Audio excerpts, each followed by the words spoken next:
नमस्कार दोस्तों, आज हम क्राइम पेट्रोल के लिए शख्सियत नामक एक सीरीज़ शुरू कर रहे हैं जिसमें हम उत्तराखंड के वो लोग जिन्होंने उत्तराखंड की संवेदनाओं को लेकर काम किया है या उत्तराखंड में साहित्य में, संस्कृति में, खेल में एक अपना मुकाम पैदा किया है, ऐसे लोगों से आपको रूबरू कराएंगे।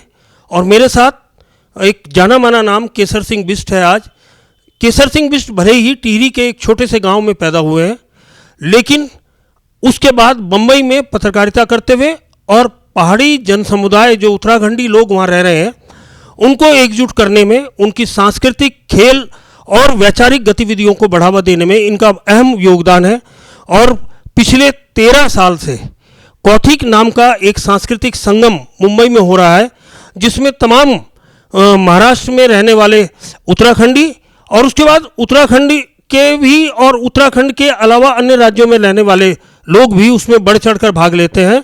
आज हम केसर सिंह बिष्ट से बात करेंगे जिनकी शिक्षा दीक्षा गांव में हुई है, लेकिन आगे की पढ़ाई और 30 साल पत्रकारिता मुंबई में रह के की है। केसर भाई, पत्रकारिता आपने शुरू करी तब और आज में क्या अंतर था? भाई जी, सादर प्रणाम। पहले आपने जो है मुझे कुछ कहने के लिए बुलाया, मौका दिया और शख्सियतों में गिना। बहुत बहुत धन्यवाद आपका इस सम्मान के लिए।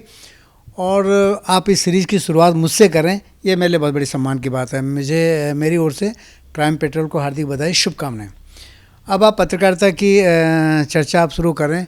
सर, पिछले 30 साल के दरमियान पत्रकारिता में बहुत कुछ बदल गया, बहुत कुछ, इतना कुछ बदल गया जिसकी हम कल्पना भी नहीं कर सकते थे। और जिस उम्मीद के साथ, जिस जज्बे के साथ हम पत्रकारिता में आए थे, वो आज लगभग शून्य हो चुका है। क्योंकि पत्रकारिता मूलतः ये था कि जज्बा था कि समाज के लिए लड़ेंगे और एक सशक्त मंच था। हमें लगता था कि उस प्लेटफॉर्म पे खड़े होकर हम जो है किसी के लड़ सकते हैं। तो हमारे भीतर जो ऊर्जा थी, जो एक पीड़ा थी कि यार अगल बगल जो हम देखते थे कि चलो इनके साथ न्याय कैसे होगा, तो हमने कहा सबसे सशक्त हथियार है, इसे उठाया जाए। पर दुर्भाग्य से वो हथियार अब बहुत बोथरा हो गया है और पत्रकारिता में हम जैसे लोगों के लिए बहुत कम जगह बची है। तो इस पूरे 30 साल के दरमियान पत्रकारिता यूँ कह सकती है 180 डिग्री घूम गई है। जी, आपने संडे ऑब्जर्वर जैसे पत्रकार से शुरू किया और आज नवभारत टाइम्स के समाचार संपादक हैं बम्बई के। तो नवभारत में और बाकी अखबारों में काम करने में क्या अंतर आपको लगा?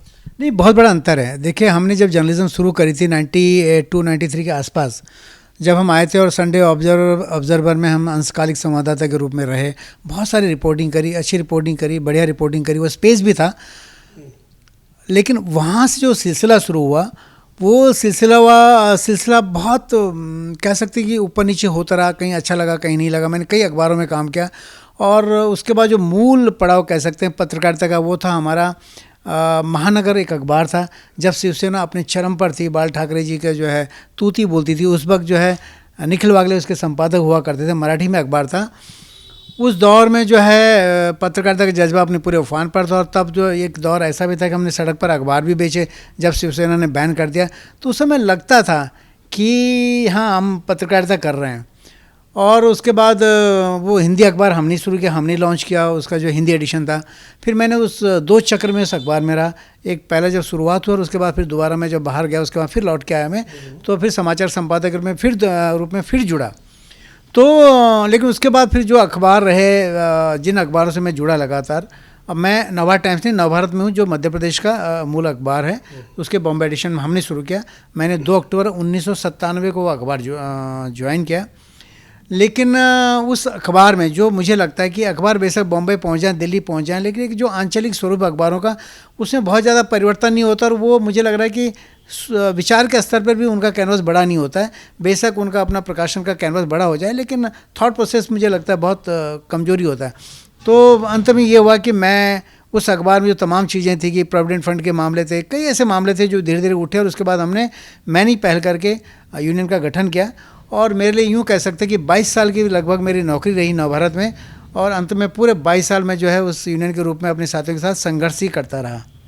तो ये पत्रकारिता का दौर रहा कि वो जो हमने शुरू करी थी, जिस जज्बे के साथ शुरू की थी पत्रकारिता, वो यहाँ आकर टिक गई कि 22 साल मालिकों से लड़ने झगड़ने में लग गए। अच्छा केशर भाई, आपने उत्तराखंड आंदोलन जब अपने चरम पर था तो उस दौरान आपने प्रवासी उत्तराखंडियों को इकट्ठा करने में और आंदोलन की जो अलख है वो उत्तराखंड से बाहर भी जगाए रखने में महत्वपूर्ण काम किया। तो उस दौर में आपने क्या क्या काम किए, इसके बारे में ज़रा हमारे दर्शकों को कुछ बताइए। जी जी, देखिए मैं जब पत्रकारिता में आया था तो मेरा अपना पत्रकारिता का संघर्ष था ही 1992-93 के आसपास। जब ये उत्तराखंड आंदोलन शुरू हुआ उस समय मेरी उम्र बहुत मुश्किल से 22-23 साल रही होगी। तो मैं जो आंदोलन में मेरी बड़ी भूमिका नहीं रही उस समय। मैंने खाली ऑब्जर्व किया कि समाज की गतिविधियां क्या हैं और हम इसमें कहाँ सहभागिता कर सकते हैं। तो मैं तो नया था, लोग मुझे पत्रकार के रूप में बुलाते थे। उत्तराखंड आंदोलन के दौरान जो धरने होते, प्रदर्शन होते थे, उसके अलावा जो सांस्कृतिक कार्यक्रम होते थे, तो उस समय मेरी भागीदारी एक पत्रकार के नाते थी। वो यूँ कह सकते हैं कि वो उत्तराखंड आंदोलन से लेकर राज्य स्थापना तक वो 10 साल मेरे अध्ययन के थे कि मेरे समाज में जो है मूवमेंट क्या है, समाज की मूवमेंट क्या है, वो समाज किस दिशा में जा रहा है, उसकी बॉम्बे जैसी जगह पे उनकी उपस्थिति कितनी सशक्त है, नहीं है। तो मुझे लगता है मैंने 10 साल एक पत्रकार के रूप में अपने समाज को पहले समझा। मेरी सक्रियता धरातल पर बहुत ज़्यादा नहीं थी। तो लेकिन जब राज्य बना तो मुझे लगा कि अब राज्य तो बन गया, तो हमें भी उम्मीद थी कि राज्य में अब कुछ चमत्कार हो जाएगा। और जिस पहचान के लिए हम लोग जूझते रहे हैं, क्योंकि लोग हमें नेपाली कहते थे, कोई कहता था भैया, इस टोन में बोलते थे। तो हमें महाराष्ट्र के अंदर बिल्कुल टिपिकल हमें तो लोग नेपाली कहते थे। हमारी किराना की दुकान थी जो पिताजी ने खोल रखी थी, तो लोग अक्सर मेरे मोहल्ले वाले कहते थे कि अरे वो नेपाली की दुकान में चले जा भाई, ठीक है। तो और फिर कुछ लोग समझते थे कि भैया है, उत्तराखंड वाला मामला कहीं था ही नहीं कहीं। तो मुझे अंदर अंदर एक पत्रकार के नाते थोड़ी संवेदना गहरी रहती है। हम स्टडी भी करते हैं बहुत सारे समाज को, तो हमें लगते हैं गुजराती भी हैं, बंगाली हैं, तमाम समाज के लोग, इनको उन्हीं नाम से जाना जाता है। अग्रवाल अगर आप कह दो तो लोग समझ जाते हैं किस समाज का है। गुप्ता अगर कह दो तो लोग समझ जाते हैं किस समाज का है, ठीक है। भट्टाचार्य कह दो तो लोग तत्काल बोलेंगे बंगाली है। लेकिन अगर मैं कह दूँ मैं बिष्ट हूँ, मैं नेगी हूँ, मैं उनियाल हूँ, मैं थपलियाल हूँ, लोग कहते हैं ये क्या होता है। तो then I have to define myself. फिर मुझे डिफाइन करना है, भाई साहब मैं उत्तराखंड से हूँ, ये उत्तर प्रदेश का हिस्सा था। फिर देहरादून से शुरू होता है, देहरादून की बासमती भी आ जाती है उसमें सारे आ जाते, तब जाके पता चलता है आपके गली मोहल्ले को। कोई हाँ ठीक है, थोड़ा थोड़ा समझ में आ गया। कुछ नहीं हुआ तो बोल दिया भाई बद्रीनाथ केदारनाथ के लोग हैं, तो तब थोड़ा सम्मान मिल जाए। ये जो संकट था पहचान का, तो लगा कि राज्य बनने के बाद प्रवासी इस संकट से दूर हो जाएंगे, पर मुझे लगा कि शायद ऐसा हुआ नहीं। और फिर मैंने कहा कि चलो मेरी क्या भूमिका होगी, मैं पत्रकार हूँ, तो चलो राज्य बनने के बाद ऊर्जा है और राज्य आंदोलन में प्रवासियों ने बहुत सशक्त भूमिका निभाई है, तो अब चलो इसको आवाज़ देते हैं थोड़ी, इस आंदोलन को जो चला था और अब जो राज्य में जो लोग प्रवेश कर रहे हैं, अब इसको एक संवाद का और सशक्त जरिया बना जाए। तो मैंने जो है तब डांडी कांटी मैगजीन शुरू करी थी। और वो डांडी कांटी मैगजीन भी एक वो प्रेरित थी, अर्जुन सिंह गोसाई जी बॉम्बे में एक बहुत बड़ा नाम थे, है ना, शिक्षक थे और आंदोलनकारी थे और बहुत कुछ उनका बहुत बड़ा कैनवास था।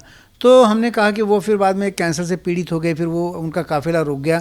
तो उनसे प्रेरित होकर मैंने कहा कि इसी को आगे बढ़ाते हैं। और हिलांस के बाद हमने डांडी कांटी, मैंने कहा डांडी कांटी शुरू करते हैं। तब मुझे ये भी नहीं पता था कि डांडी कांटी जो मैगजीन होती है, जो नाम मैंने सुना था डांडी कांटी पहाड़ियाँ होती हैं, तो मैं तो इतना अनजान था कि मुझे ये नहीं पता था कि डांडी कांटी गढ़वाली में कहते हैं, कुमाऊनी में कुछ और कहते हैं। मैंने समझा कि उत्तराखंड में तो सभी डांडी कांटी कहते होंगे। फिर बाद में साहित्यकारों ने मुझे बताया कि भाई इसको डांड कांट कहते हैं, ठीक है। ये हमने उस मैगजीन के मार्फत मैंने अपने कल्चर को सीखा और लोगों को जोड़ने की कोशिश करी। वो मैगजीन साहित्यिक जगत में अच्छी रिकॉग्नाइज हुई। और लेकिन दुर्भाग्य से जैसा होता ही है, जब आप बहुत नैतिक रूप से आगे बढ़ते हैं तो आप चूँकि बहुत जगह सरेंडर नहीं करते तो पैसा आपको मिलता नहीं, और अंत में लघु पत्रिकाओं का जो अंजाम होता है वही डांडी कांटी का हुआ और बंद हो गई। लेकिन वो सिलसिला वहाँ रुका नहीं। मैंने कहा मैं पत्रकार हूँ, मेरी भूमिका कहीं और बेहतर हो सकती है इसके बावजूद भी। तो मैंने कहा कि एक ऐसा अखबार इस शहर में होना चाहिए, बम्बई जैसे शहर में, जो अखबार स्टॉल पे नज़र आए। खाली उसके ऐसे नहीं सब्सक्रिप्शन लिया आपने और उसको घर पहुंचा दिया, वो स्टॉल पे दिखना चाहिए मेरे पहाड़ी को, कहीं चेंबूर में दिखे, कांदिवली में दिखे, कुलाबा में दिखे। तो हमने वो किया, उठाया बीड़ा, और उस अखबार की लोकप्रियता ज़बरदस्त थी। मतलब अगर अखबार एक दिन लेट हो गया तो आपको कांदिवली से फ़ोन आ जाएगा कि भाई साहब वो अखबार आया नहीं जन्मभूमि उत्तरांचल का, जिसमें बागेश्वर की खबरें होती थी, चमोली की खबरें होती थी। लेकिन दुर्भाग्य से वो तो और बड़ा काम था, तो पैसा तो उसके लिए भी चाहिए था, वो जुटा नहीं पाए। तो अंत में 2-4 साल वो अखबार भी बंद हो गया, ठीक है। उसके बाद फिर कौथी का सिलसिला फिर वो चलता रहा। फिर मैं सक्रिय एक चीज़ बताइए कि आपने 2008 में कौथिक शुरू किया, और ये आयोजन तमाम जो उत्तराखंड के लोग हैं, चाहे वो गढ़वाली हो या कुमाऊनी हो, वो सारे लोग एक प्लेटफॉर्म पे इकट्ठे हुए और 2 दिन से आपने वो कार्यक्रम शुरू किया और उसको उस यात्रा को 10 दिन तक ले गए, तो उसके अनुभव कैसे हैं और कैसे प्रेरणा मिली कि ये शुरू किया जाए? देखिए, मैं सबको कहता हूँ, क्या होता है जब कोई कार्यक्रम बड़ा हो जाता है, उसका कैनवास बड़ा हो जाता है ना, तो फिर कई बार कई जगह से उसमें क्रेडिट की होड़ लग जाती है कि भाई किसने किया, कौन क्यों मैं आज मैं उसका मुखर चेहरा हूँ, है ना, मैं और मेरे साथी। लेकिन लोग कहते हैं कि भाई इसने किया, उसने किया, तमाम तरह की चीज़, कई संगठन दावा करते हैं, बहुत सारे लोग कहते हैं कि हमने किया, हमने, हमारा थॉट था वगैरह वगैरह। ये क्रेडिट का मसला ही नहीं है। बेसिकली ये केशर सिंह बिष्ट आज इसको अपने साथियों के साथ संचालित कर रहा हो, 2008 में हमने शुरू किया, लेकिन बेसिक थॉट जो है समाज का है। ये समाज का थॉट जो है पिछले 25 सालों से चला रहा था कि एक ऐसा बड़ा प्लेटफॉर्म होना चाहिए जिसमें हमारी संस्कृति निखर कर आए, उभर कर आए, और लोग हमारी संस्कृति को इस शहर में भी जाने और पहचाने, मुंबई शहर में। तो ऐसा बड़ा प्लेटफॉर्म होना चाहिए था। लेकिन संगठन, मैं जब गया पत्रकारिता में रहा और मैंने पूरे इस दौर में देखा, तो संगठन चर्चा तो सब करते थे कि ऐसा प्लेटफॉर्म होना चाहिए, ये होना चाहिए, वो होना चाहिए। मुझे लगता है कि ये मुझे अंदाज़ा है कि 25 साल का जो एक थिंक प्रोसेस रहा वो पूरा समाज का, और जो मैंने समझा, तो मुझे एक बात समझ में आई कि ये चाहते तो सब हैं, सारे संगठन, कि ऐसा कुछ होना चाहिए, लेकिन धरातल पर उतरने के लिए आगे कोई बढ़ नहीं रहा। ठीक है, तो आज जब जो है ये जब इतना बड़ा कार्यक्रम हो गया, तो आज बेशक लोग कहते हैं कि अरे 25 साल पहले मैंने सोचा था, 20 साल पहले मैंने सोचा था, 10 साल पहले मैंने सोचा था, लेकिन आपने सोचा था, हमने आपकी सोच को आगे बढ़ाया, धरातल पर ले गए। तो क्रेडिट तो मूल रूप से समाज को जाएगा जो सोच रहा था, भले बेशक पटल पे न ला पाया हो, लेकिन क्रेडिट गोष्ठ की थिंक प्रोसेस, थिंक टैंक के रूप में वही उसकी जो है बुनियाद रही है। तो मैंने जब महसूस किया यार ज़रूरी है, अगर अब समाज की पहचान बनानी तो ऐसा फलक चाहिए, बड़ा फलक चाहिए। और गीत संगीत सबसे बड़ी विधा है जो हर व्यक्ति को आपस में जोड़ती है, चाहे कोई मुखर हो ना हो गीत संगीत के मामले में, लेकिन अगर आपने कोई धुन छेड़ दी तो कितना भी बड़ा कोई व्यक्ति हो, संपन्न हो या जिस बौद्धिक विधा का हो, वो अपनी गाएगा नहीं आपके साथ, लेकिन अपने पैर और अपनी उंगलियां जरूर, है ना, फिर कहेगा। ठीक है, तो वो जज्बा सबके अंदर था। हमने कहा उसके मार्फत लोगों को जोड़ा जाए। अब उसकी मैं मूल धारणा बता, हमने उसमें क्या जोड़ा। हमने ये जोड़ा कि समाज को चाहिए रिकॉग्निशन, समाज को चाहिए एक सशक्त मंच जहाँ वो खड़ी होकर मुखर होकर अपनी बात कह सके। तो हमने ये कहा कि भाई देखो, केशर सिंह बिष्ट को तो कोई नहीं जानता, ठीक है, हम इसको पटल पे रखना है। हम ऐसे लोगों को इस शहर में ढूंढें जिनकी अपनी पहचान है, तो उनकी पहचान से वो जो जब सिलसिला आगे चलेगा, लोग पहचाने कि अच्छा ये पहाड़ी है, ये कौन है, ये अच्छा ये तो इसको तो हम जानते हैं, लेकिन ये कौन व्यक्ति है, कहाँ का था, हम तो इसके मूल को नहीं जानते थे। तो जानते भी होंगे तो थोड़ा जानते होंगे। तब हमने पहली बार ये प्रयोग किया, हमने मीर रंजन नेगी जी को, उस समय वो फिल्म भी आई थी चक दे इंडिया, और आज भी वो बड़ा नाम है, उनको दुनिया जानती है। तो हमने उनको ब्रांड एम्बेसडर बनाया। पहली बार किसी पहाड़ी प्रोग्राम में ब्रांड एम्बेसडर की अवधारणा स्थापित की गई कि भाई एक ब्रांड एम्बेसडर होना चाहिए किसी इवेंट का, जिसके नाम पर उस कार्यक्रम को आगे चलाएं। हमने थोड़ा सा जो है संकोच में सर रखा कि हमने कहा सर ऐसा ऐसा पहाड़ का कार्यक्रम कर रहे हैं, आप बड़ा नाम है, जुड़ेंगे तो अच्छा लगेगा। हमें उम्मीद नहीं थी कि वो जुड़ेंगे और एक्सेप्ट कर लेंगे, बट उन्होंने जिस ढंग से हमें अपनाया, गले लगाया, वो अद्भुत था। उनको ब्रांड एम्बेसडर बनाया, उसके बाद हेमंत पांडे जी को ब्रांड एम्बेसडर बनाया। तो धीरे धीरे वो पहचान मुखर होती गई, और धीरे धीरे हमने R&D किया, रिसर्च एंड डेवलपमेंट कह सकते हैं उसको अगर मैं कहूँ उस भाषा में। तो हमने तलाशा उस पूरे शहर में कि हमारे पहाड़ी किस बड़े मुकाम पे बैठे पर उनको लाया जाए, क्योंकि आम आदमी का तो संघर्ष है, पहचान किससे बनेगी, जिस आदमी की अपनी जो है वो है अपना रिकॉग्निशन है, अपनी उपलब्धि है। हमने उनको सबको तलाशा बाद में, और फिर कॉर्पोरेट जगत से लेकर फिल्म जगत से लेकर हम उन सारे आम लोगों को इकट्ठा कर पाए एक मंच पर। और मूल अवधारणा ये थी कि समाज के 2 वर्गों को आमने सामने लाया जाए। एक आम आदमी है जिस पहाड़ी को ये लगता है कि हम आज भी होटल के बर्तन घस रहे हैं, उसे ये लगता है हम आज भी वॉचमैन हैं, उसे ये लगता है कि हम आज भी लिफ्टमैन ही हैं, आज भी ड्राइवर हैं। उसको ये नहीं पता है कि उसकी जो अगली पीढ़ी है कहाँ से कहाँ पहुँच गई है। ठीक है, तब हमने कहा कि उनको सामने लाना बहुत ज़रूरी है, ताकि इसका कॉन्फिडेंस बढ़े कि अरे ये हमारा आदमी इतनी ताकतवर है, ये हमारा आदमी है। और कोई भी आम आदमी जो है वो किसी भी ताकतवर इंसान के पीछे खड़ा होना पसंद करता है, क्योंकि उसे लगता है ये कहीं मदद करेगा, ये स्वाभाविक भी है। और हमने कहा कि जो आम आदमी से निकलकर जिसने खास उपलब्धियां हासिल कर ली और एक अलग रेडियस में पहुंच गया है, वो जो बड़ा पहाड़ी है ना, उसको भी ये महसूस होना बहुत ज़रूरी है कि समाज में हम ऊपर जरूर आ गए, ये हमारी उपलब्धियां हैं, ठीक है, लेकिन समाज में इतना बड़ा वर्ग है जो संगठित हो जाए तो क्या कर सकता है, उसको सामाजिक ताकत का भान भी होना चाहिए। तो जब वो दोनों आमने सामने हुए तो खास ने देखा कि आम की तो यहाँ इतनी भीड़ ने, आम ने देखा कि खास लोगों की इतनी बड़ी भीड़, हमें तो खबर ही नहीं थी ये हमारे लोग हैं, और खास लोगों ने देखा कि अरे ये तो इतनी बड़ी संख्या में मौजूद है यहाँ, ठीक है।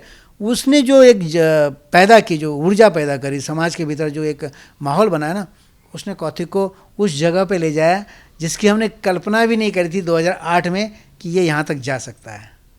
एक चीज़ और, कौथिक के साथ साथ आपने एक यात्रा भी शुरू करी, सामाजिक यात्रा कहूँगा मैं, हस्तक्षेप के नाम से, और हस्तक्षेप के नाम से आपने कई कार्यक्रम अब तक किए और भविष्य में भी करने जा रहे हैं। तो वो भविष्य के कार्यक्रम क्या होंगे और अब तक उस हस्तक्षेप के जरिए आपको क्या मिला?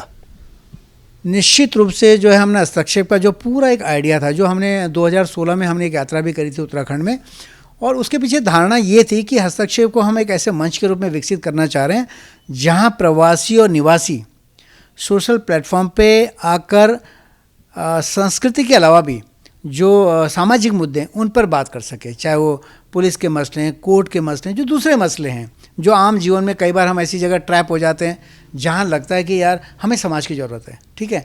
तो सांस्कृतिक मंच का एक औरा अपनी जगह है, उसका आभामंडल अपनी जगह है।